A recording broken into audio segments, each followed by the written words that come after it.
Hello everyone. आज आप लोगों के लिए स्पेशली जो होगा वह होगा एयरफोर्स के लिए हम प्रनाउन टॉपिक का अध्ययन करेंगे, जो आप लोगों के लिए काफी फायदेमंद होगा। अगर आप एक टीचर हैं तब भी सावधानी पूर्वक पढ़िए, जिससे आपको बहुत कुछ नया सीखने को मिलेगा। तो चलिए फ्रेंड्स स्टार्ट करते हैं कि प्रनाउन होता क्या है। तो आप हिंदी में इसे कहने का प्रयास करते हैं सर्वनाम। क्या कहने का प्रयास करते हैं? सर्वनाम। अगर हमें इसकी डेफिनेशन तैयार करनी है तो हम कह सकते हैं कि pronoun is a word. Pronoun एक ऐसा शब्द है विच रिप्लेसेज अ नाउन, जो एक नाउन के स्थान पर आता है, वही क्या कहलाता है आपका प्रनाउन। जैसे मैंने लिखा रवि इज अ बॉय, अब यहां मैंने लिखा he is a good student, a good student. तो फ्रेंड्स अगर आप यहां देखें तो ये रवि आपका नाउन है और ही जो लिखा गया है इसी के लिए प्रनाउन लिखा गया है।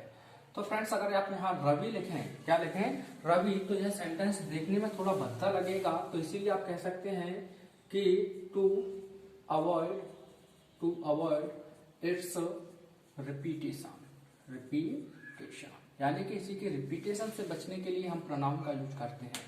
वैसे भी आपका जो नाउन होता है सब्जेक्टिव ऑब्जेक्टिव केस दोनों में एक सा ही होता है, तो कोई फर्क नहीं पड़ता है। लेकिन आप इस प्रनाउन को अगर मान के चले हिम लिख देंगे तो यह गलत हो जाएगा। क्यों? क्योंकि अभी रीजन आपको आगे समझने में आएगा। तो चलिए देखते रहें आज तक। तो देखिए क्या चल रहा है आपका टॉपिक। अगर मैं बताने का प्रयास करूं तो हम कहते हैं सबसे पहले पर्सनल प्रनाउन। जितने आप अंदर पढ़ेंगे उतना ही आपको इंटरेस्ट आएगा। अब सबसे पहले बात आप लोगों के सामने आती है कि पर्सनल प्रनाउन है क्या। तो बताइए फ्रेंड्स पर्सनल प्रनाउन क्या होता है।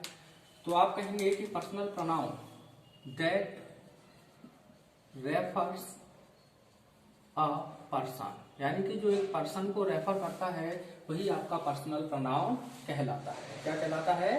Personal pronoun. अगर आप इसकी संख्या की बात करें तो यह टोटल संख्या में 7 होता है। अगर मैं इसकी लिस्ट तैयार करने की आप लोगों के सामने कोशिश करूं और यहीं से आपको समझना है, आपको लगेगा कि यह तो हमें आता है, लेकिन यहीं से आपको समझना है। जैसे लिखा मैंने I, my, me, we, us, you, your, you, he, his, him, she, her, it, its, it, they, their, them। तो फ्रेंड्स यह आपकी लिस्ट तैयार होती है पर्सनल प्रोनाउन की। अब आप कहेंगे कि यह तो हमें आता है, तो आपको सबसे पहले ये समझना है कि इनके फंक्शंस कैसे होते हैं, क्योंकि हमारा बेसिक क्लियर नहीं होगा तो आगे हमारे कुछ भी समझ में नहीं आएगा। तो इनके फंक्शन की अगर मैं बात करूं, सबसे पहले जो आपकी लिस्ट बनी हुई है इन प्रोनाउन की, तो यह किसी भी सेंटेंस में एज अ सब्जेक्टिव केस की तरह यूज करते हैं। इन्हें किसकी तरह यूज करते हैं फ्रेंड्स? सब्जेक्टिव केस की तरह, यानी कि सब्जेक्टिव केस। और यह जो आपके सामने लिखे हैं इन्हें पीसी की तरह यूज करते हैं। प्रियंका चोपड़ा नहीं फ्रेंड्स, पजेसिव केस। अब पजेसिव केस आपके दो प्रकार के होते हैं, जिन्हें अगले वीडियो में एक स्पेशल तरीका से पढ़ेंगे। और ये जो आपके सामने अगली लिस्ट बनी है इसे हम कहने का प्रयास करते हैं ऑब्जेक्टिव केस। अब फ्रेंड्स यह तो सब्जेक्टिव केस हो गया, यह ऑब्जेक्ट पजेसिव केस हो गया, ये आपका ऑब्जेक्टिव केस हो गया।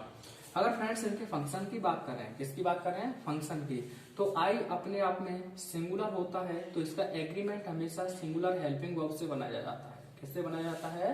सिंगुलर हेल्पिंग वर्ब से। लेकिन फ्रेंड्स यह अपने अपने नल्ला है, तो यह दो जगह, कितनी जगह? दो जगह। यानी मैंने कहा प्रेजेंट इंडेफिनिट, क्या कहा मैंने? प्रेजेंट इंडेफिनिट और present perfect. Present perfect in दो जगह पर, प्रेजेंट इंडेफिनिट और प्रेजेंट परफेक्ट, इन दो जगह पर यह नालायकी दिखाता है। हमेशा अपने साथ यहाँ एग्रीमेंट करता है यह प्लूरल हेल्पिंग वर्ब या मेन वर्ब से, प्लूरल हेल्पिंग वर्ब या मेन वर्ब से। जैसे कि V1 प्रेजेंट इंडेफिनिट में, इंट्रोगेटिव या नेगेटिव में डू, और परफेक्ट की बात करें तो हमेशा है।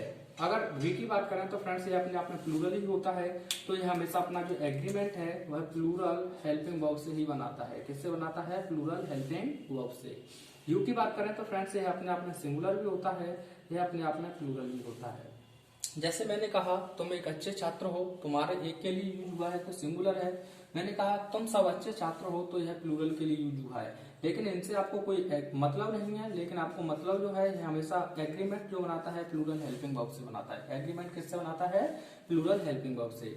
अगर हम हे की बात करें तो वैसा वो अपने आप में मैस्कुलिन होता है, इसीलिए जो एग्रीमेंट बनाता है वो बनाता है आपका सिंगुलर हेल्पिंग वर्ब से। से की बात करें ये अपने आप में फेमिनाइन होता है, तो इसका भी एग्रीमेंट बनता है सिंगुलर हेल्पिंग वर्ब से। इट, यह डिटेल में आगे वीडियो लेक्चर में पढ़ेंगे, लेकिन अपने दिल पर फिलहाल के लिए एक बात लिख लें कि इसका जो एग्रीमेंट होगा वह केवल सिंगुलर हेल्पिंग वर्ब से होगा। दे अपने आप में प्लूरल होता है, तो इसका एग्रीमेंट भी प्लूरल हेल्पिंग वर्ब से होगा। आपको यहाँ एक नई चीज सीखने को मिली कि आई क्या था, तो आई आपको पता चला सिंगुलर होता है, इसीलिए इसका एग्रीमेंट सिंगुलर हेल्पिंग वर्ब से किया जाता है। लेकिन यह अपने आप में नालायक है, तो इसीलिए दो जगह पर प्रेजेंट इंडेफिनिट, क्या कहा मैंने, प्रेजेंट इंडेफिनिट और प्रेजेंट परफेक्ट में अपने साथ हमेशा प्लूरल हेल्पिंग वर्ब से या मेन वर्ब से एग्रीमेंट करता है। तो कहने का मतलब है आपको इतना क्लियर हुआ होगा। अब इसमें और आगे चीजों को ऐड करने का प्रयास कर रहे हैं। मैंने आपसे कहा जब मैं बोल रहा हूं या मैं बोलने का प्रयास करूं या मैं बोलता हूं, तो इसमें मैं लिखे हुए प्रोनाउन में से किसका यूज करूंगा अपने लिए, तो आप कहेंगे सर आई। किसका यूज करेंगे? आई। मैंने कहा हम सभी बोलने का प्रयास करें, तो इनमें से किन का यूज करेंगे, तो आप कहेंगे वी। यानी कि आपको समझ में आया, बोलिए हाँ या ना। यानी कि मैंने अपने लिए यूज किया आई, हम सबने बोलने का प्रयास किया तो हमने यूज करने का प्रयास किया वी। यानी कि ये दोनों जो बोलने का कार्य कर रहे हैं, इनसे समझ में आया ये अपने आप में कहलाते हैं फर्स्ट पर्सन। क्या कहलाते हैं फ्रेंड्स? First person. और ये सेंटेंस में कोई अन्य कार्य ना करके केवल एक ही कार्य करते हैं, और ये कार्य करते हैं स्पीकर का, यानी कि वक्ता का, यानी बोलने का। आई और वी हमेशा किसी भी सेंटेंस में केवल एक ही कार्य करेंगे, वो क्या करेंगे? स्पीकर का कार्य करेंगे। इसीलिए हमने इन्हें कैटेगरी में रखने का प्रयास किया फर्स्ट पर्सन। उसके बाद मैं बोल रहा हूं तुम सुन रहे हो, मैं बोल रहा हूं तुम सुन रहे हो, ए सुन रहा है ना तू। यानी कि अगर आप सुनने का कार्य कर रहे हैं तो इसे हमने कैटेगरी में रखने का प्रयास किया सेकंड पर्सन, और यह अपने आप में सेंटेंस में किसी और कार्य को नहीं करता है, केवल एक लिसनर का कार्य करता है। अब फ्रेंड्स, मैं बोल रहा हूं तुम सुन रहे हो, या तुम बोल रहे हो मैं सुन रहा हूं। मैं बोल रहा हूं तुम सुन रहे हो, या तुम बोल रहे हो मैं सुन रहा हूं। तो कन्वर्सेशन जो होता है, जो वार्तालाप होती है, वो केवल दो व्यक्तियों में ही होती है। कितनों में? दो में। तो इसीलिए जो थर्ड पर्सन होता है, इसका कन्वर्सेशन में कोई भी रोल नहीं होता है। थर्ड पर्सन का कन्वर्सेशन में कोई भी रोल नहीं होता है। ये तो वो पर्सन होते हैं जिनके बारे में कोई बात की जाती है, जिनके बारे में कोई बात की जाती है। इसीलिए हमें इन्हें रखने का प्रयास किया थर्ड पर्सन। और थर्ड पर्सन किसी भी सेंटेंस में ना तो स्पीकर का कार्य करता है ना लिसनर का। तो फ्रेंड्स आप कहेंगे किसका कार्य करता है, तो ये होता है नॉन एक्टिव पर्सन। क्या होता है? Non active person. हमेशा इसके बारे में बात की जाती है, ये कन्वर्सेशन में कोई भी बातचीत नहीं करता है। तो आपको समझ में आया, आई और वी बोलने का कार्य करते हैं तो स्पीकर होता है, यू सुनने का कार्य करता है तो लिसनर होता है, और थर्ड पर्सन कन्वर्सेशन में कोई भी रोल नहीं करता है। इसीलिए हम इसे नॉन एक्टिव पर्सन कहने का प्रयास करते हैं। तो फ्रेंड्स, मैं अपने लिए बोलने का प्रयास करूंगा, तो आपने कहा आई। तो फ्रेंड्स, अब मैंने अकेले के लिए यूज किया है, तो आई अपने आप में सिंगुलर होता है, इसका प्लूरल आपको बनाना है तो होता है वी। क्या होता है? वी। यू अपने आप में सिंगुलर भी होता है, अपने आप में प्लूरल भी होता है। ही मैस्कुलिन है, अपने आप में सिंगुलर है, तो इसका प्लूरल होता है दे। सी सिंगुलर होता है, फेमिनाइन है, तो इसका प्लूरल होता है दे। इट भी सिंगुलर होता है, इसका भी प्लूरल होता है दे। और मैं आपसे कहूं कि इट इज माई बुक, इसका प्लूरल बनाए, बना के दिखाएं कमेंट में, it is my book plural बनाए। ऑप्शन है आपके लिए, it are my books, these are my books, those are my books, या दे आर माई बुक्स। अब आप कहेंगे कि sir it are my books, ये तो गलत होगा क्योंकि इसका एग्रीमेंट तो सिंगुलर हेल्पिंग वर्ब से बनता है। दीज आर माई बुक्स, यह तो दिस का प्लूरल होता है। दोज आर माई बुक्स, वह तो दैट का प्लूरल होता है। तो इट का प्लूरल क्या होगा? दे। तो they are my books. I hope आपको इतना क्लियर हुआ होगा। अभी तक जो आप पर्सनल प्रोनाउन कहने का प्रयास कर रहे हैं, जो पर्सन आपने कहने का प्रयास किया, वो पर्सन किन्हीं कैटेगरियों में डिवाइड होने का प्रयास किया, तो उन्हें आपने पर्सन को कहने का प्रयास किया फर्स्ट पर्सन, आपने कहने का प्रयास किया सेकंड पर्सन, और आपने कहने का प्रयास किया थर्ड पर्सन। जैसे शब्दों को हम पर्सन कहते आ रहे थे, वह अपने आप में स्पीकर होता है, लिसनर होता है, नॉन एक्टिव पर्सन होता है, फर्स्ट सेकंड थर्ड, यानी कि ये पर्सन होते हैं। आपको यहाँ बहुत कुछ सीखने को मिला होगा। आज जो हम बात करेंगे केवल सब्जेक्टिव केस और ऑब्जेक्टिव केस की बात करेंगे, इसे नेक्स्ट स्पेशल वीडियो में देखेंगे। आप चाहें तो स्क्रीनशॉट ले सकते हैं और देखते रहिए आज तक। तो चलिए कुछ क्वेश्चंस आपके सामने लिखे हैं आपकी तबीयत को ठीक करने के लिए। पहला सेंटेंस इसमें दिया है, me said that him came late. आप कहेंगे क्या बात है सर?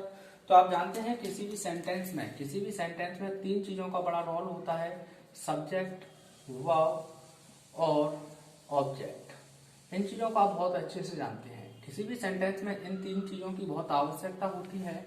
तो फ्रेंड्स, हमने अगर वर्ब लिखने का प्रयास किया, क्या लिखने का प्रयास किया? वर्ब। तो आप लोग जानते हैं कि अगर वर्ब से पहले हमारा जो कुछ भी लिखा जाएगा वह हमेशा सब्जेक्टिव केस लिखा जाएगा। इस चीज को आप माइंड कर लें, वर्ब से पहले हमेशा सब्जेक्टिव केस लिखा जाएगा। और भाईजान, ऑब्जेक्ट के बाद हमेशा हम ऑब्जेक्टिव केस का यूज करते हैं। किसका यूज करते हैं? ऑब्जेक्टिव केस का। वर्ब से पहले सब्जेक्टिव केस, वर्ब के बाद ऑब्जेक्टिव केस। तो आइए क्वेश्चन पर मेहनत करते हैं थोड़ी सी। Me said that him came late. अगर हम देखें तो सैड अपने आप में कुछ और ना होके वर्ब है, तो वर्ब से पहले आपको पता है हमेशा क्या लिखा जाता है? Subjective case. तो यहाँ मी ना होकर इसका सब्जेक्टिव केस लिखना होगा आपको, आई। आगे फिर से देखें तो केम अपने आप में कुछ और ना होके फ्रेंड्स वर्ब है, और वर्ब से पहले आपका लिखा जाएगा हमेशा सब्जेक्टिव केस। तो आप हिम ना लिखकर लिखने का प्रयास करेंगे ही। नीचे वाले क्वेश्चन का आप आंसर देने का प्रयास करें। अगला क्वेश्चन है, द टीचर स्कॉल्डेड दे। तो फ्रेंड्स आप देखें, स्कॉल्डेड अपने आप में एक वर्ब है, और ये जो अपने आप में टीचर है वो सब्जेक्ट की तरह कार्य कर रहा है। ये तो नाउन है, हमें इससे कोई लेना देना नहीं है। ये तो दोनों केस में एक सा ही रहेगा। तो अगर बाद में भाईजान देखने का प्रयास करें तो यह दे सब्जेक्टिव केस है, लेकिन स्कॉल्डेड आपका एक वर्ब है। वर्ब के बाद हमेशा ऑब्जेक्टिव केस लिखा जाता है, तो इसलिए दे ना लिखकर आपको लिखना होगा देन। क्या लिखना होगा? देन। अगला क्वेश्चन काफी इजी है, समझ में आएगा आपको, प्रैक्टिस करिए। Mohan has invited me. तो अगर आप देखें, इनवाइटेड अपने आप में एक वर्ब है, और वर्ब के बाद फ्रेंड्स हमेशा ऑब्जेक्टिव केस लिखा जाता है। तो आप लिखने का प्रयास करेंगे यहाँ मी। क्या लिखने का प्रयास करेंगे? मी, क्योंकि ऑब्जेक्टिव केस होगा। अगला क्वेश्चन देखें, of they comma I trust Raj. अगर फ्रेंड्स यहाँ देखें, ट्रस्ट आपका एक वर्ब है, तो यह राज आपका एक नाउन है। यह तो ऑब्जेक्टिव केस है, सब्जेक्टिव में, लेकिन कोई फर्क नहीं है, ये तो आपका सब्जेक्टिव केस है। तो आपको लग रहा होगा इसमें कोई एरर नहीं है। चलिए तो एक दूसरे कॉन्सेप्ट को तैयार करने का प्रयास करते हैं। एक पार्ट ऑफ स्पीच में एक बड़ा सुंदर सा शब्द होता है जिसे हम कहने का प्रयास करते हैं, प्रीपोजिशन। क्या कहते हैं? प्रीपोजिशन। तो प्रीपोजिशन के बाद फ्रेंड्स जो कुछ भी लिखा जाता है, प्रीपोजिशन के बाद जो कुछ भी लिखा जाता है वह हमेशा ऑब्जेक्टिव केस में होता है। इसीलिए हम इसे कहने का प्रयास करते हैं प्रीपोजिशनल ऑब्जेक्ट। क्या कहने का प्रयास करते हैं? Prepositional object. प्रीपोजिशन के बाद हमेशा ऑब्जेक्टिव केस लिखा जाता है।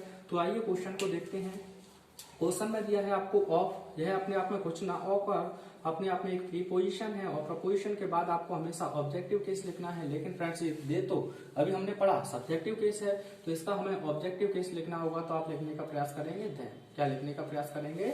देन। आपका क्वेश्चन बिल्कुल सही है। आइए नीचे क्वेश्चन देखते हैं। Between she and me comma the confusion is over. आगे आप पढ़कर आए हैं, बिटवीन अपने आप में एक प्रीपोजिशन होता है फ्रेंड्स। क्या होता है? प्रीपोजिशन। प्रपोजिशन के बाद चाहिए हमें ऑब्जेक्टिव केस, तो यह सी तो सब्जेक्टिव केस है, तो हमने इसका लिखने का प्रयास किया ऑब्जेक्टिव केस हर। एंड से जुड़ा है मी, बिल्कुल सही है। आगे की वीडियो में आप देखेंगे एंड और एंड नॉट में क्या अंतर होता है, एंड और एंड नॉट में क्या अंतर होता है। तो क्वेश्चन आपका बिल्कुल सही है। आगे बात करें, Rekha distributed the apples between you and I. फिर से एक बार आप देखने का प्रयास करें, प्रीपोजिशन लिखा हुआ है आपका बिटवीन। बिटवीन के बाद आप देखें तो ये तो यू तो ऑब्जेक्टिव और सब्जेक्टिव केस दोनों में एक सा रहता है, लेकिन प्रपोजिशन के बाद चाहिए हमें ऑब्जेक्टिव केस, तो इसे ऑब्जेक्ट मान लिया। लेकिन आई आपका सब्जेक्टिव केस में, और एंड से जोड़ेंगे तो दोनों एक ही होने चाहिए। तो यहाँ ऑब्जेक्ट है, तो ये भी आपका क्या रहेगा? Objective case. तो आपको मी, आई की जगह पर लिखना होगा मी। अगला क्वेश्चन देखिए, टू अपने आप में कुछ ना होकर एक प्रीपोजिशन है। प्रीपोजिशन के बाद आप जानते हैं ऑब्जेक्टिव केस का जरूरत होती है, तो यहाँ सी ना होकर इसका लिखने का प्रयास किया आपने हर। क्या लिखने का प्रयास किया? हर। आगे देखिए, the student of this class is very sincere. हाँ फ्रेंड्स, दिस क्लास इज, यहाँ देखें तो आपको सही है, कोई दिक्कत भी है नहीं। तो आपको यहाँ ध्यान से समझना है, कुछ जो टीचर हैं वह समझाने का प्रयास करते हैं कि सब्जेक्ट नंबर फर्स्ट, फिर उसके बाद प्रीपोजिशन, फिर उसके बाद आपका सब्जेक्ट नंबर सेकंड। अगर ऐसा स्ट्रक्चर होता है तो आपसे कहा जाता है कि एग्रीमेंट फर्स्ट सब्जेक्ट के अकॉर्डिंग होगा। नहीं, ये गलत है, क्योंकि आप अभी पढ़ चुके हैं कि प्रीपोजिशन है तो प्रीपोजिशन के बाद हमेशा ऑब्जेक्टिव केस होता है, तो यह आपका ऑब्जेक्टिव केस हो गया। ऑब्जेक्ट को एग्रीमेंट से कोई भी लेना देना नहीं है, तो आपका जो एग्रीमेंट आएगा यानी कि हेल्पिंग वर्ब या मेन वर्ब आएगा वह सब्जेक्ट के अकॉर्डिंग आएगा, क्योंकि आज हमें पता चला कि प्रीपोजिशन के बाद होता है हमेशा ऑब्जेक्टिव केस, तो यह सब्जेक्ट नंबर सेकंड नहीं है। तो देखिए the students of this class is very sincere। आप देखें ऑफ आपका एक प्रीपोजिशन है, प्रीपोजिशन के बाद जो लिखा हुआ है ऑब्जेक्टिव केस है, तो इसका एग्रीमेंट से कोई लेना देना नहीं है। तो इसने सब्जेक्ट के नाम पर ढूंढने का प्रयास किया द स्टूडेंट्स, और द स्टूडेंट्स अपने आप में प्लूरल है, तो आपने हेल्पिंग वर्ब यहाँ एच ना लिखकर आपने लिखने का प्रयास किया। आपको समझ में आया होगा, आपकी तबीयत और अच्छे से खुश हो जाए। इसलिए एक अंतिम क्वेश्चन और आज के लिए, the letter from the PWD with many arguments on mismanagement have been registered। तो अगर फ्रेंड्स इसमें देखें तो आपको पता चलेगा, यहाँ से पहले आप देखें तो पूरे का पूरा ही आपको सब्जेक्ट लगेगा। नहीं फ्रेंड्स, आपको देखना है छोटे छोटे टुकड़ों में ऑन अपने आप में एक प्रपोजिशन है, प्रपोजिशन के बाद जो एग्रीमेंट लिखा हुआ है यह तो इसका ऑब्जेक्ट होगा, क्योंकि प्रपोजिशन के बाद आप जानते हैं ऑब्जेक्ट हुआ, तो इसका एग्रीमेंट से कोई लेना देना नहीं है। थोड़ा सा और आगे बढ़ने का प्रयास करें तो विद अपने आप में कुछ और ना होके एक प्रपोजिशन होता है, प्रपोजिशन के बाद जो भी चीज ये लिखी हुई है ये आपका ऑब्जेक्ट है, तो इससे एग्रीमेंट से कोई लेना देना नहीं है। थोड़ा सा और आगे चले आप फ्रॉम की अगर देखें तो फिर आपका प्रीपोजिशन है, प्रीपोजिशन के बाद जो लिखा हुआ है ये इसका ऑब्जेक्ट है, तो इसका भी एग्रीमेंट से कोई लेना देना नहीं है। तो आपका रियल सब्जेक्ट के नाम पर बचता क्या है, द लेटर, और द लेटर आपका सिंगुलर है, तो सिंगुलर के अकॉर्डिंग आपने चुनाव करने का प्रयास किया है, तो है यहाँ से हट जाएगा। तो आज आपको तीन कॉन्सेप्ट समझ में आए कि यानी कि वर्ब से पहले हमेशा सब्जेक्टिव केस लिखा जाता है, वर्ब के बाद हमेशा ऑब्जेक्टिव केस लिखा जाता है, प्रपोजिशन के बाद हमेशा ऑब्जेक्टिव केस ही लिखा जाता है, और दो सब्जेक्ट भले तक एक ही देखने को लगे लेकिन प्रीपोजिशन के बाद में हमेशा ऑब्जेक्ट होता है, जिससे एग्रीमेंट से कोई लेना देना नहीं होता है, तो जो एग्रीमेंट होगा वह सब्जेक्ट के अकॉर्डिंग ही होता है। तो आगे की वीडियो में आप लाइक, व्हाट, एंड और एंड नॉट में क्या क्या अंतर होता है, कैसे इनका यूजेज हम ग्रामर में करते हैं एज ए प्रोनाउन के टॉपिक में। तो till take care, have fun, thanks for watching.